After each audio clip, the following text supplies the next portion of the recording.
오늘 우리에게 주시는 하나님의 말씀 보도록 하겠습니다. 구약성경 민수기 25장 10절로 13절까지 말씀입니다. 제가 가지고 있는 구약성경 239면에 있는 민수기 25장 10절로 13절까지의 말씀,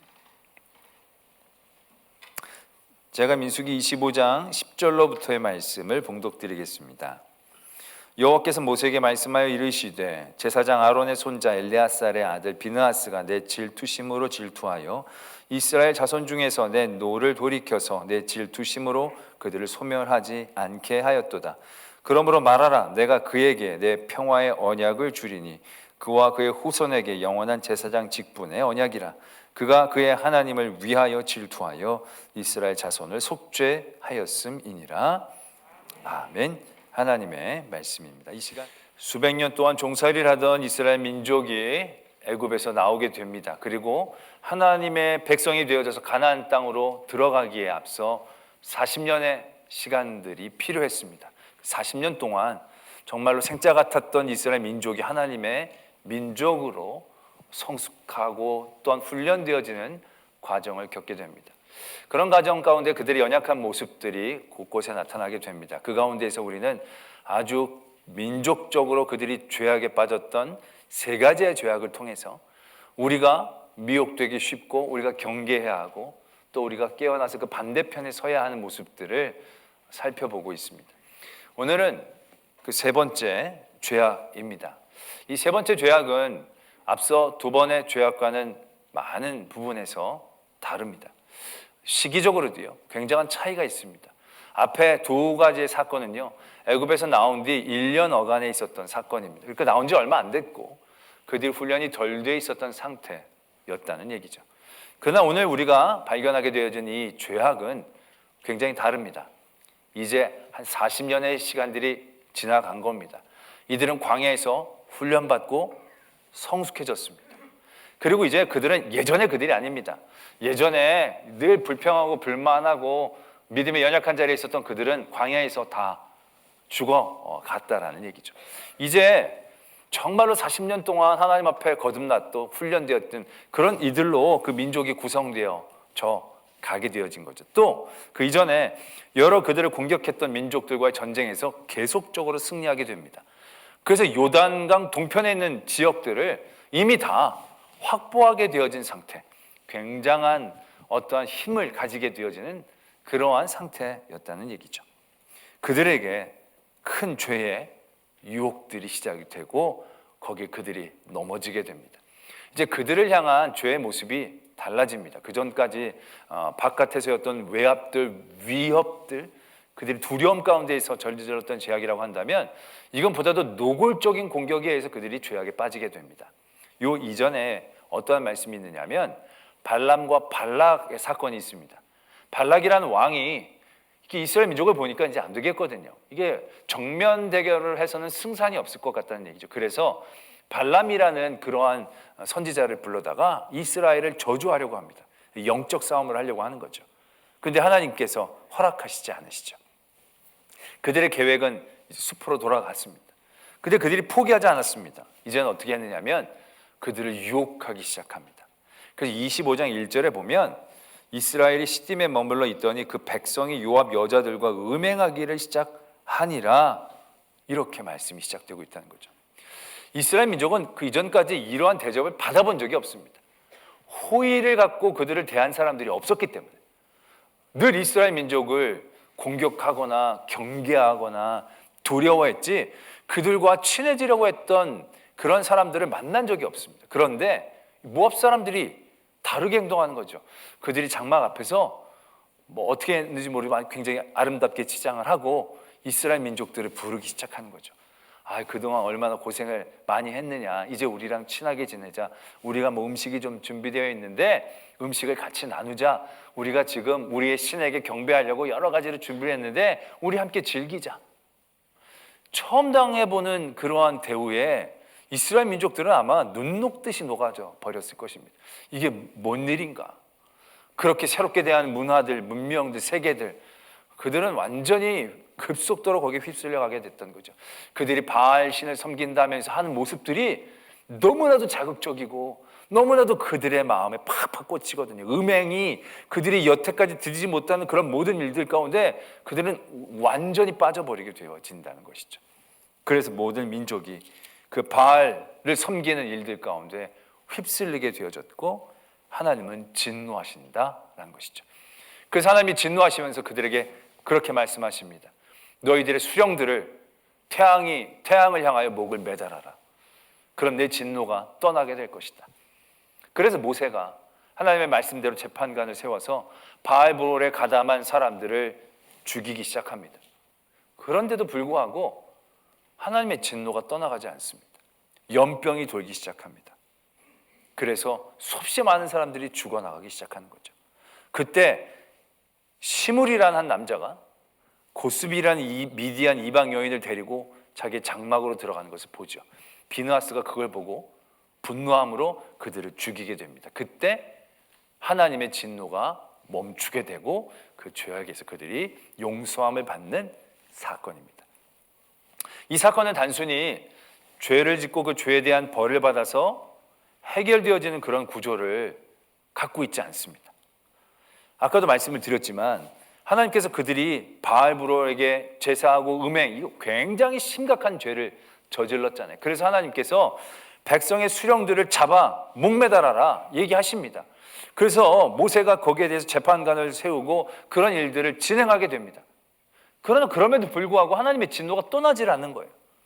그들을 목매달아 달면 하나님의 진노가 떠나야 되는데 왠지 모르게 하나님의 진노가 떠나지 않는 거예요. 벌에 대해서 처벌이 있었는데 처벌이 있고 난 다음에 다른 모든 죄들은 끝났는데 끝나질 않는 거예요. 금송아진 3,000명이 죽고 나서 끝났고 12명의 정탐꾼의 사건들을 40년 동안 돌아다님으로 이제 끝난 건데 이건 하라는 대로 했는데도 끝이 보이지 않고 사람들이 병으로 죽어가고 있었다라는 것입니다.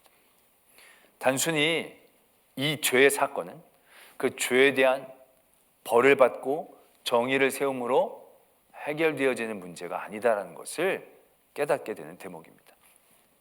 그러면서 우리가 이 사건을 바라보면서 참으로 이해하지 못하는 한 사람을 보게 됩니다. 그게 아까도 말씀드렸듯이 이 시므리라는 사람입니다. 시므리는 그 가문 중에 지도자급인 사람이었습니다. 근데 이 사람이 어떻게 하느냐면 6절에 보면 이스라엘 자손이 온 회중의 회막문에서 울 때에 그러니까 모든 민족이 지금 그 진의 분위기가 너무 험악하고 안 좋은 거죠. 왜요? 백성들의 수령들은 목이 매달아서 이렇게 달려있고 연병으로 죽어가는데 그 죽은 사람이 24,000명이라는 거예요. 24,000명이 얼마나 많은 숫자냐면 지금 우리나라가 코로나 때문에 한 2년여간 애를 먹습니다. 근데 지금 코로나로 인한 우리의 사망자가 몇 명이냐면 3,220명 정도 된다고 합니다. 그런데도 불구하고 우리는 굉장한 두려움 가운데 눌려 있지 않습니까? 근데 24,000명이에요. 그러니까 병에 걸려 죽은 사람도 많지만 지금 병에 걸려 죽어가는 사람들도 많을 거고요.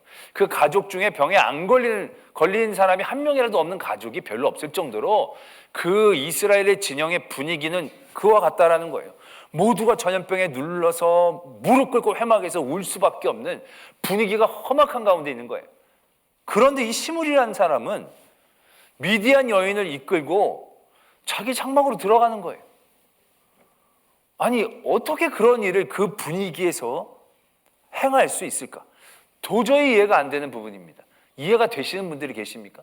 되신 분들은 상담을 제가 필요로 한다고 생각을 합니다. 이해가 안 되는 게 맞아요. 이 분위기가 이게 사회성이 아무리 없어도 그렇지. 말씀해 보면 그들이 그 울 때에 그 현장 가운데 그가 아주 어떻게 보면 아무런 개념 없고 생각 없이 데리고 들어가는 그러한 모습을 보이고 있다는 것이죠.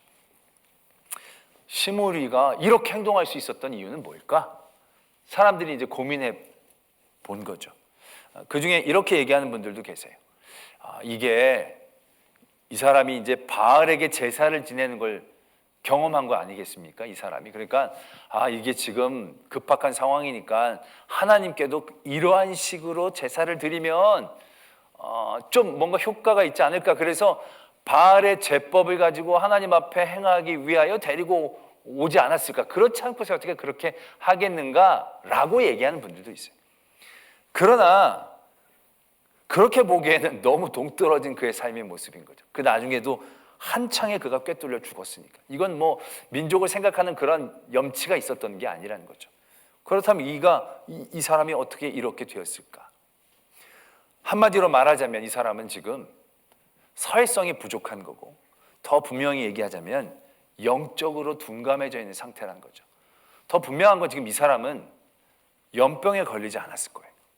연병에 걸리지 않고 미디안 여자를 찾고 데리고 왔으니까 자기는 건강했겠고, 아마 자기 주변에도 이 병으로 고생하는 사람은 없었을 거예요. 있었다면 그렇게 하기 어렸을 거예요. 근데 그 사람이 자기가 병에 걸리지 않고 이러한 많은 재앙 가운데 자기가 비껴난 것이 마치 자기가 여태까지 한 것이 하나님에게 인정을 받는 것처럼 착각할 수 있다는 거죠. 내가 이렇게 해도 나는 안 죽었네, 난 연병에 안 걸렸네, 우리 가정엔 연병에 걸린 사람이 없네, 그래서 나는 계속 이렇게 살아도 괜찮지 않을까? 자기의 삶의 자리가 지금 엄청나게 동떨어져 있음에도 불구하고 그는 그것을 영적으로 민감하게 느끼지 못하고 괜찮다라고 생각하고 있었지 않았겠는가? 라고 추정해 볼 수 있다는 것이죠. 뭐 어떤 이유에서든지 간에 이 시므리라는 사람의 모습은 참으로 정상적인 사람의 범죄에서 멀다라는 생각들을 하게 됩니다. 그런데 하나님께서 오늘 왜 시므리를 우리에게 보여주고 계실까라는 것입니다. 왜 하나님은 이 시므리가 죽기까지 그 진노를 멈추시지 않으셨을까라는 것입니다. 이 한 사람의 죄가 커서요? 이 한 사람이 원흉이라서요? 아니라는 것입니다. 이 시므리는 그 모든 이스라엘 민족의 마음속에 있던 죄의 결정체였다는 것이죠. 우리가 보기에는 미친 사람 같고 괴물 같아 보이지만 결국 이 시므리가 모든 이스라엘의 민족의 중심에 있는 죄의 모습이지 않겠는가라고 생각해 볼 수 있다라는 것입니다. 그러면서 우리 생각해 봅니다. 우리는 시므리와 얼마나 다른가? 여러분들은 시므리와 얼마나 다르다고 생각하십니까?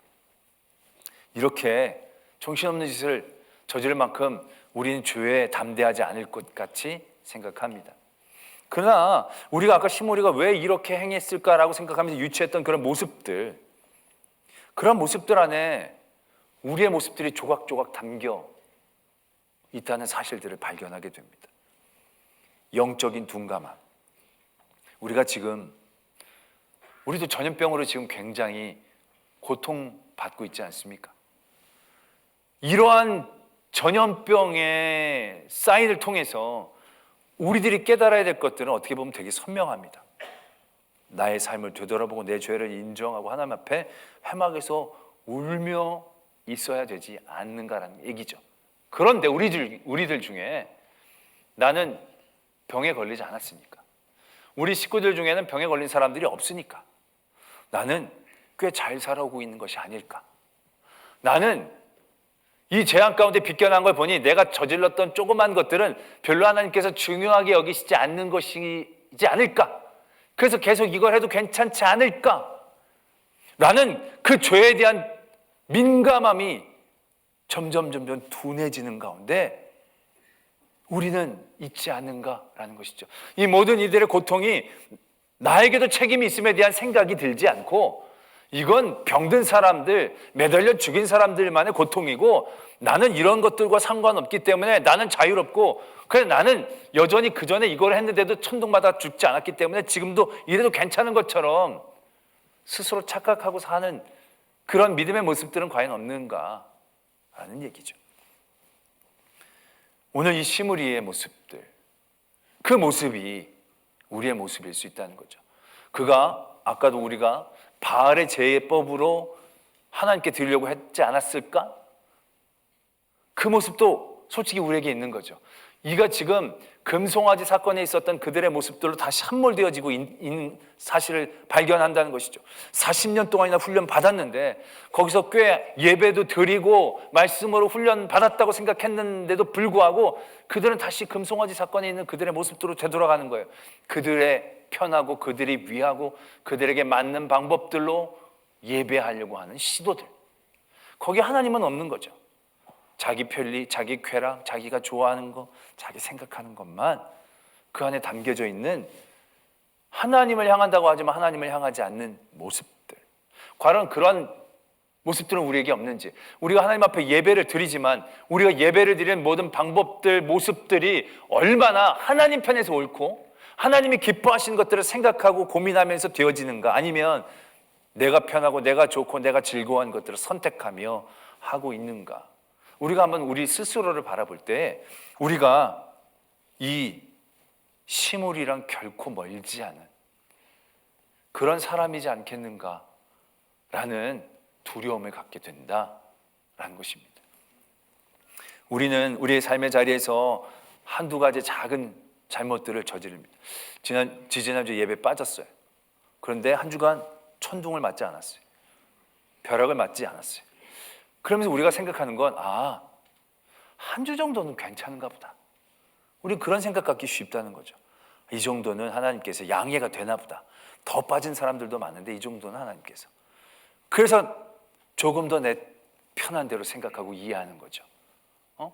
영적으로 그 부분이 무뎌지기 시작하는 겁니다. 그러면서 조금씩 한 주가 두 주 되고 두 주가 세 주 되고, 그럼 어느 순간인가 1년에 한두 번 나간데도 내가 큰 죄를 저지르고 있다고 생각하지 않고 송구영신 예배만 갔다 와도 의인된 것처럼 착각되어지는 상황들, 그런 모습들과 우리가 얼마나 멀지 않는가라는 얘기죠. 우리가 늘 하나님 앞에 예배하고 있지만 아무 생각 없이 예배를 드리고, 그러면서 예배 드렸다 생각하고, 기도하지만 그냥 내 것만 생각하고 기도하고 끝나고, 그러면서 그것이 얼마나 하나님의 생각을 알고자 하는 그런 영적인 민감함에서 멀어지고 있는 그런 것인지 깨닫지도 못하고 있는 순간 가운데, 어느 순간 옛날에는 꿈도 꾸지 못했던 자리가 나의 삶의 자리가 되고 나의 죄가 되고, 거기서 내가 큰 벌을 받지 않고 있다는 사실만으로 여전히 나는 더 그렇게 살아도 되는 것처럼 생각하고 있는 경우는 없으시냐는 거죠. 그렇다면 이 시므리랑 뭐가 그렇게 다른가라는 것이죠. 그리고 오늘 우리는 비느하스를 또 봅니다. 비느하스는 그러한 민족적인 어려움 가운데 이 시므리의 말도 안 되는 행위를 보고 분노를 느끼겠죠. 그리고 창을 들고 와서 그들을 그냥 단번에 죽입니다. 그리고 하나님은 그 비느하스를 칭찬하십니다. 우리는 그 하나님의 칭찬을 들으면서 우리도 비느하스처럼 행동한다고 생각할 때가 적지 않다는 거죠. 죄에 대해서, 악에 대해서 우리가 분노하고 행동하고 심판하고 정죄하는 것, 그런 모든 행동들을 통해서 우리는 내가 굉장히 비느하스처럼 생각되어지는 착각을 가질 때가 적지 않다는 겁니다. 2015년에 이스라엘에 그런 사건이 있었다고 합니다. 이샤야라는 사람이 있었는데, 이 사람이 동성애자들 퍼레이드 하는데 뛰쳐들어가서 4명을 죽이고 2명을 부상 입혔다고 합니다. 근데 이 사람이요, 10년 전에도 똑같은 사건을 저지른 거예요. 10년 동안 감옥에 있다가 출소한 지 3주 만에 다시금 동성애자들의 퍼레이드에 뛰어들어가서 그들을 자기가 심판했다는 거예요. 동성애는 죄다, 하나님이 싫어하신다, 나는 정의를 심판한다. 그럼 그들을 죽였다는 거예요. 그러면서 얘기한다. 붙잡혀가면서도 나는 또다시 풀려나도 저 악을, 저 죄를 심판하고 정죄할 것이다 라고 얘기했다는 거예요. 여러분들은 그 사람의 모습에서 비느하스를 발견하시는 것은 아닙니까? 예수님께서 음행하다 현장에서 잡혀온 여자를 만나십니다. 그 여자는 끌려왔습니다. 많은 사람들은 그 죄를 정죄해야 한다고 생각합니다. 그 민족을 썩게 하는 그 죄를, 악을 여기서 제하여 버려야 한다는 생각 가운데 가득 찹니다. 그 살기가 등등해서 그 여인을 예수 앞에 끌고 오죠. 그때 예수님 뭐라고 얘기하십니까? 너희들 중에 죄가 없는 자가 먼저 돌로 치라라고 얘기하십니다. 그때 살기가 등등한 사람들이 하나둘씩 돌을 내려놓고 있다는 거죠. 우리는 죄와 악에 분노하고 흥분합니다. 그러면서 내가 마치 정의의 심판자처럼, 하나님의 의를 세우는 자처럼 생각할 때가 있지만, 여러분들 그 안에 내 작은 죄를 덮기 위하여 괜히 의로운 척을 하는 분노는 없느냐는 거죠. 내 죄에 대한 부끄러움들을 감추기 위해 더 큰 죄인에게 소리치면서 내 죄를 숨기려고 하는 시도, 의도는 과연 없느냐는 거죠. 그때 돌을 들었던 사람들, 그 음행하는 여자에게 돌을 던지면서 그들이 가졌던 모든 음행에 대한 죄들을 자기가 그 사람에게 돌을 던졌다는 사실로 덮고자 했으려고 했던 그 시도들은 과연 우리들에게는 없느냐는 거죠. 하나님은 우리를 자녀로 부르십니다. 제자로 부르십니다. 하나님은 우리를 심판관으로 세우신 게 아닙니다. 하나님은 우리를 정죄하는 정죄자로 세운 게 아닙니다. 우리를 의의 사도로 세운 게 아니다라는 겁니다. 하나님은 우리가 사랑하기를 원하시고 계신다는 거죠. 우린 비느하스의 행동에서 의와 의를 세우기 위해 죄와 악에 대한 태도를 발견하기 이전에 먼저 하나님께서 칭찬하시는 것을 바라보아야 합니다. 하나님께서 비느하스의 행동을 보시면서 이렇게 얘기하시죠. 비느하스가 내 질투심으로 질투하여 이스라엘 자손 중에서 내 노를 돌이켜서 내 질투심으로 그들을 소멸하지 않게 하였도다. 하나님께서 이렇게 얘기하십니다. 그 이전의 두 가지 죄는요, 하나님이 이스라엘 민족을 정죄하셨습니다. 금송아지 사건일 때는 하나님께서 이 목이 곧은 백성이라고, 그들의 그러한 불순종에 대해서 하나님이 정죄하셨어요. 12명의 정탐권 사건 이후에는 하나님께서 나를 멸시하는 이들이라고 얘기하십니다. 그들은 하나님의 존재를 작게 여기고 하나님을 멸시하는 죄를 저질렀다라는 것에 대해서 하나님이 정죄하십니다. 그리고 그 죄에 대해서 하나님께서 해결해 주시죠. 근데 오늘은 하나님이 이 우상을 숭배하는 자들, 아무리 얘기해도 들어먹지 못한 이 미련하고 어리석은 자들, 그들의 죄에 대해서 얘기하고 계신 게 아니라는 겁니다. 하나님은 하나님의 마음을 얘기하고 계신다는 거죠. 내 질투심으로 그가 질투하였구나, 그가 참 잘했다 라고 말씀하고 계신다는 거예요. 정말 정죄를 해도 수십 가지의 죄로 그를 정죄할 수 있을 터인데 하나님은 이번에는 그들을 정죄한 게 아니고 하나님의 마음을 우리에게 고백하고 계신다는 거죠. 질투란 단어가 얼마나 좀 치기 어린 단어입니까? 이게 하나님에게는 어울리지 않는 단어이죠. 하나님이 좋게 스스로를 표현하실 수 있는 수없이 많은 표현법들이 있었을 것입니다.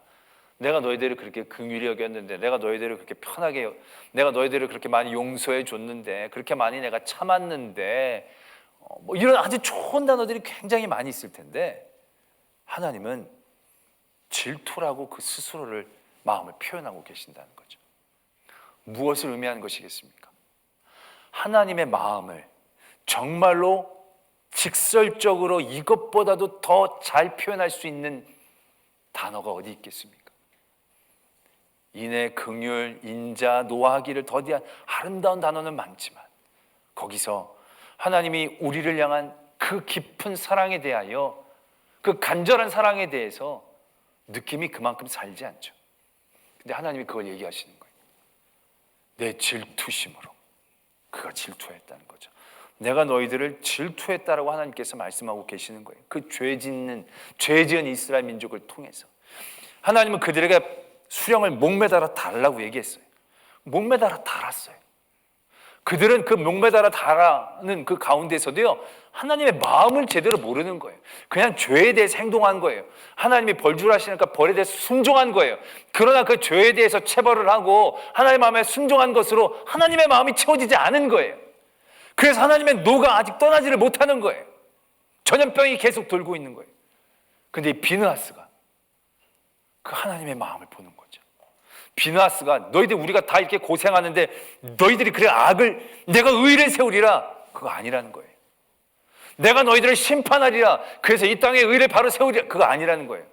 죄에 대한, 악에 대한 마음이 아니에요. 비느하스는 지금 하나님의 그 진노를 막아선, 그 하나님의 그 벌을 막아선 그 한 가지는 의와 죄에 대한 것이 아니고 하나님의 마음에 대한 것이었다라는 것이죠.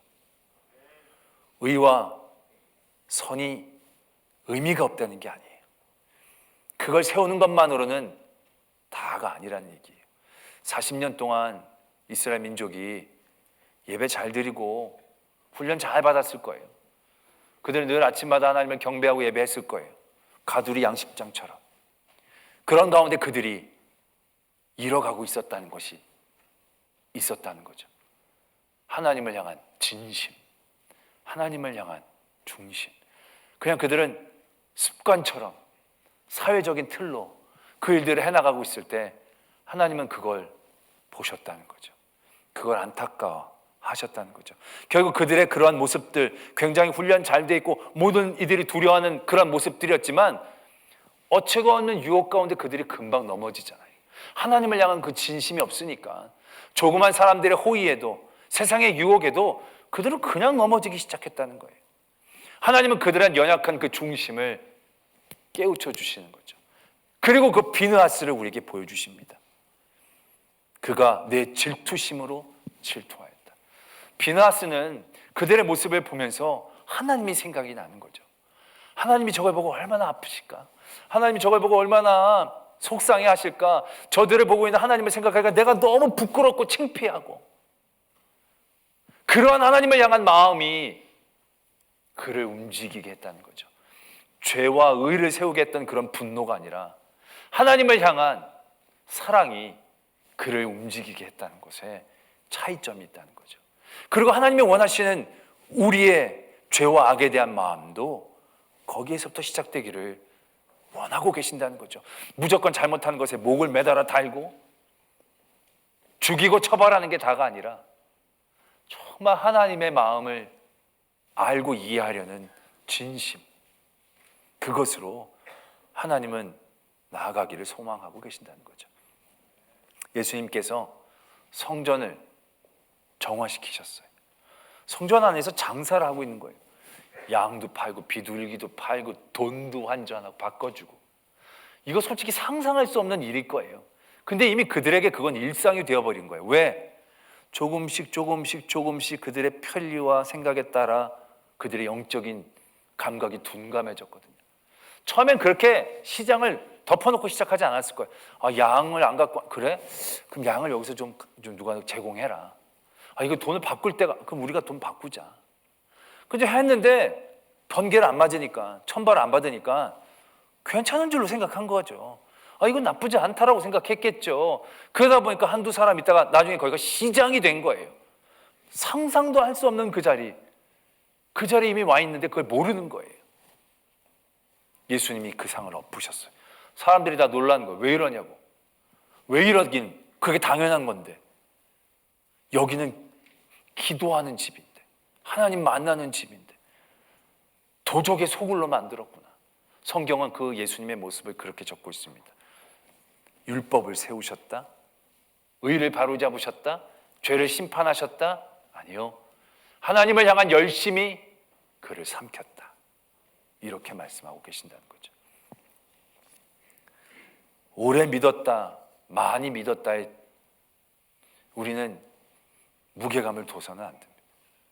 물론 중요하지만 그것이 더 귀하게 하나님 앞에 여김을 받으려면 하나님을 향한 열심이 우리에게 있어야 한다는 거예요. 우리가 믿는다는 건요, 그걸 포함하고 있는 얘기예요. 우리가 하나님을 믿는다, 하나님을 사랑한다예요. 하나님을 사랑한다, 하나님을 향한 열심으로 우리가 늘 깨어있다는 것을 의미하는 것이에요. 여러분들이 좋아하는 일이 있으면 어떻게 됩니까? 어떻게 해서든지 그걸 하려고 하잖아요. 캠핑을 좋아하는 분들 보니까요, 비가 올 때 필요한 거, 눈이 올 때 필요한 거, 더울 때 필요한 거, 야외에서 이럴 때 저럴 때 모든 상황과 조건에 따라서 필요한 것들을 다 구비해요. 그래서 비가 와도 가요. 눈이 와도 가요. 눈이 오면 더 좋다고 가고, 비가 오면 더 좋다고 가고, 날씨가 추우면 더 꿀맛이라고 가고, 더우면 더워서 가요. 그게 좋아하는 사람의 열심이지 않아요? 그런데 예배는 어때요? 하나님을 믿는 거에는 어때요? 조그만 깃털만한 이유가 있어도 교회 폐가 되지 않기 위해, 진심 어린 신앙을 위해 다음 주를 넘기자. 비가 오면 다음 주, 눈이 오면 다음 주. 눈이 오는데 괜히 가가지고 사고가 나면 또 하나님의 영광 가릴까 봐 다음 주. 날이 맑아요? 오랜만에 날이 맑으니까 이번 주만. 수없이 저는 이번 전염병 있고 나서 정말 우리 교회 교인들이 교회 폐를 안 끼치도록 너무 애쓴다는 생각들을 해요. 나는 확진자가 다녀갔다는 얘기를 듣고 싶어요. 안 와요. 36.9도만 돼도 오늘 좀 열이 있네. 그러고 안 와요. 사례가 들려 기침을 했는데 기침이 나네. 그러고 안 와요. 내가 묻습니다. 교회 좀 왜 안 나오냐고. 그래도 이게 좀 애들 걸릴까 봐요. 또 우리가 또 만약에 그래서 폐를 끼치면 어떡하냐고. 아니 왜 학교 안 보내냐고. 학교는 보내죠. 마트 안 가냐고. 마트는 가죠. 밥은 식당에서 한 번도 안 사 먹으냐고. 그래서 좀 사 먹죠. 근데 거기는 안 걸리냐고. 그러니까 그건 필수적인 요소니까요. 여러분, 우리 삶의 가장 필수적인 요소가 뭐겠습니까? 먹는 겁니까? 입는 겁니까? 배우는 겁니까? 그런데도 우리 하나님을 향한 마음은요, 지금 시무리처럼 둔감해 있어요. 한 주 빼먹어도 안 죽으니까. 2주 빼먹어도 안 죽으니까. 1년에 한 번 나와도 안 죽으니까 괜찮은 줄로 생각하고 있다는 거예요. 그러나 우리가 얼마나 멀리 갔는지를 아셔야 한다는 거죠. 그리고 우리의 믿음은요, 이 비느하스의 믿음을 도전해야 한다는 거예요. 열심히. 내가 코로나 검사를 했는데 양성이 나왔어, 어제. 내일 예배 꼭 가고 싶어. 가면 폐가 되지만 그래도 너무너무 가고 싶어. 그럼 오세요. 오시되 방 연복을 입으시고 마스크를 쓰시고 제일 일찍 오셔서 앞에 앉으시고 끝나면 다 간 다음에 가시면 되잖아요. 왜 이렇게 놀란 표정을. 제가 지난번 어떤 마트에 갔더니 그러고 오신 분이 있더라고요. 방연복 입고 다 이렇게 가고 그러고 온 거예요. 왜? 사야 되니까. 왜 예배는 그러지 못하냐는 거죠. 왜 하나님을 향한 마음은 그렇지 못하냐는 거예요. 조금만 뭐가 있어도 멈추게 되어지는 것, 그게 과연 하나님을 믿는 마음이냐는 거죠. 뭐가 와도, 비가 와도, 눈이 와도, 천둥이 치고 전쟁이 나도 내가 하나님을 향한 열심이 있다면 어떻게 해서든지 오려고 하지 않겠냐는 거죠. 그런 모습이 과연 우리들에게 있냐는 거죠. 우린 지금 전염병 뒤에 다 숨었어요. 전염병을 핑계대며 우리가 하나님을 향해 제대로 믿고 있다고 착각해요. 과연 그러냐는 거죠. 사정이 있어서 영상으로 예배를 드리실 수밖에 없는 분들도 물론 있어요. 그러나 사정을 만들어가며 아직도 영상 뒤에 숨어 계신다고 한다면 우리가 시물이랑 뭐가 그렇게 다를 바가 있겠냐라는 것이죠. 옛날엔 상상할 수도 없는 예배의 자리가 지금 내가 버젓이 드리는 예배의 자리로 바뀌어져 있지 않으니라고 누가 보장할 수 있냐라는 것이죠.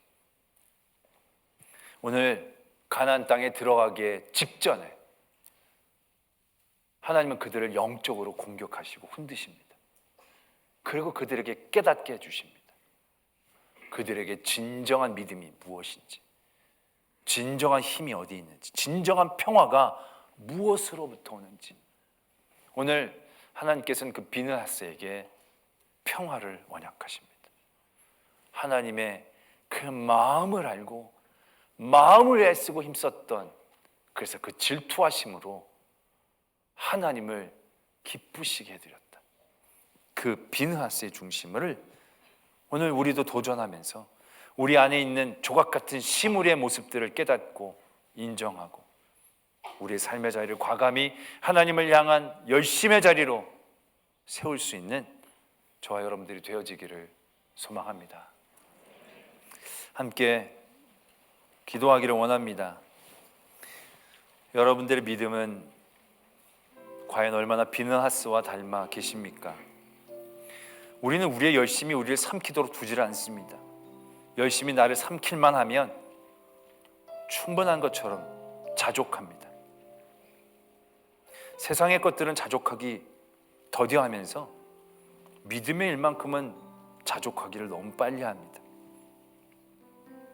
하나님이 우리에게 원하시는 건 하나님을 향한 열심입니다.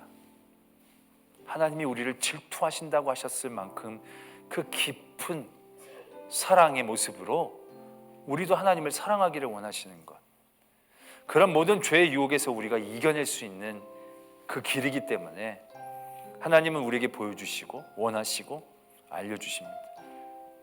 그 중심, 그 믿음의 열심으로 우리가 일어서게 하여 주시옵소서.